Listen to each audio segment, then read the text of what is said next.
Hello guys and welcome to another tutorial, and today I'm going to show you how to write formulas on the Notion application or Notion website. So the first thing that I want you to do now is to open your Notion desktop client, or you can just connect to your web portal with your account and connect to your workspace.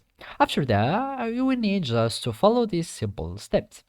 So here I have this empty page. I have my pages here, and now I want to add the formula section. So I will need to click on the plus sign so I can add a block.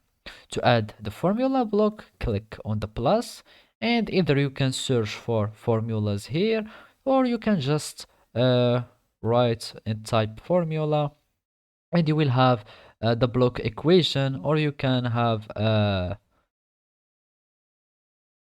right equation, and it will give you either the inline equation or the block of equation.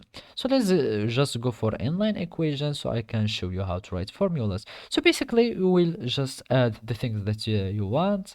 For example, have a function uh, uh, for example f of x that's equal, for example, x. If you want to have a superscript, you will need to add this character and a number or a character, as you can see. For example, like for that, and add another x. For example, it will be add subscript, for example, x1, and it will be also square of e, for example, and do such things like that. So basically you can do whatever you want. For example, ln of 2, I don't know, do whatever you want.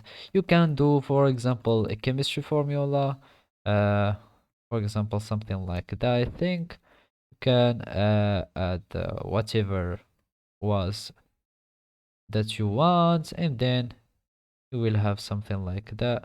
I mean, just go for and add things that you want. So, and with that, you will have a good formula that you can add to your block or to your page. And after you finish, for example, let's go for it equal like that, and click enter, and you will have your formula like that. So basically this is how you write formulas in Notion. Thank you for watching, and see you next time.